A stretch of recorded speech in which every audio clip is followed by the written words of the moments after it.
अब उसके बाद जो है ये नेगेटिव मूवमेंट और पॉजिटिव मूवमेंट जो आया, इसको जो है अपने कॉलम स्ट्रिप और मिडिल स्ट्रिप में डिवाइड करने का है। ठीक है, जैसा अपन इससे पहले अभी जो विड्थ ऑफ कॉलम स्ट्रिप और मिडिल स्ट्रिप मालूम कर रहे थे, वैसे ही कॉलम स्ट्रिप और मिडिल स्ट्रिप में पॉजिटिव और नेगेटिव बेंडिंग मोमेंट्स को अपन को डिवाइड करना है।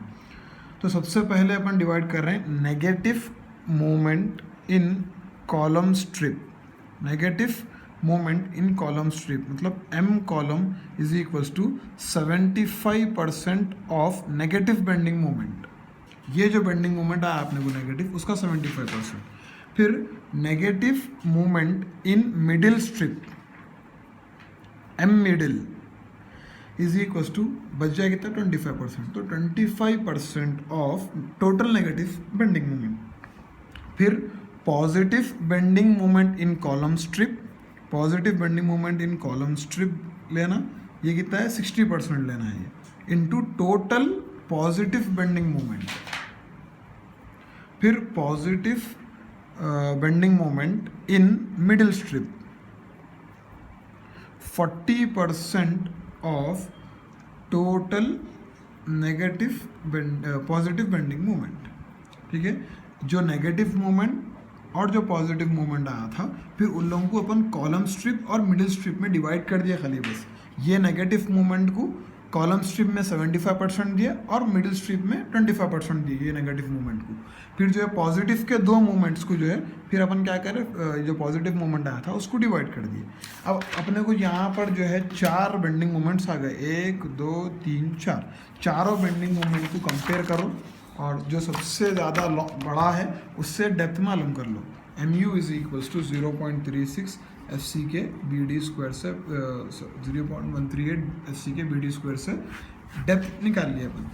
डेप्थ अपने को निकाले तो आ रही थी 172 एम आ रही थी अपने को डेप्थ। ठीक है, और यहाँ पर B is equals to 3000 mm assume कर रहे हैं। और यहाँ पर जो अपने को डी आ रही थी, डी की वैल्यू जो है 172 mm, लेकिन स्टार्टिंग में अपन जो है equivalent size of column head के बाद भी डेप्थ फ्रॉम स्टिफनेस कंसिडरेशन से डी मालूम करे थे, तो वो डी की वैल्यू इससे बढ़ गई थी। ठीक है ना, इसलिए इसको जो है अपन क्या कर रहे हैं, ये वाली वैल्यू पीछे की जो वैल्यू थी वो वैल्यू कुछ अपन 236 mm आई थी वो डेप्थ फ्रॉम स्टिफनेस कंसिडरेशन, तो ये वैल्यू बढ़ के है, बल्कि इसको लेके आप फर्दर प्रोसीड होना है अपने। ठीक है ना, इसके बाद क्या करना, 4 मोमेंट्स आए अपने, कौन से, negative moment in column strip, negative moment in middle strip, positive moment in column strip, positive moment in middle strip. चारों के ASTs मालूम करना।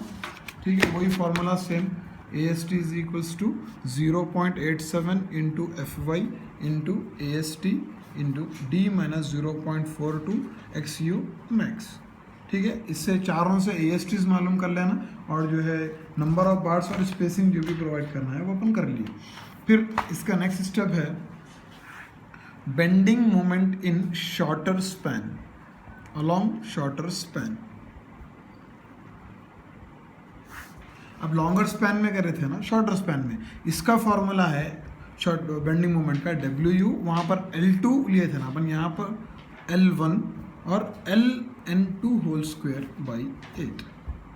बाकी का पूरा प्रोसीजर सेम है, सिर्फ क्या है वहाँ पर अपन यहाँ L2 क्या लिए थे, 6 मीटर लिए थे लॉन्गर स्पैन में, यहाँ पे L1 7.5 मीटर रहता, और LN2 बोले तो जो अपन क्लियर स्पैन्स मालूम करे थे स्टार्टिंग में, उसमें छोटा वाला ले लेना, square by 8, WU L1 into LN2 square by 8। इससे अपने को फिर मूवमेंट आता सेम जैसा अपन लॉन्गर स्पैन में करे थे, पहले 65% में डिवाइड करते पॉजिटिव को, नेगेटिव को, और पॉजिटिव को 35%।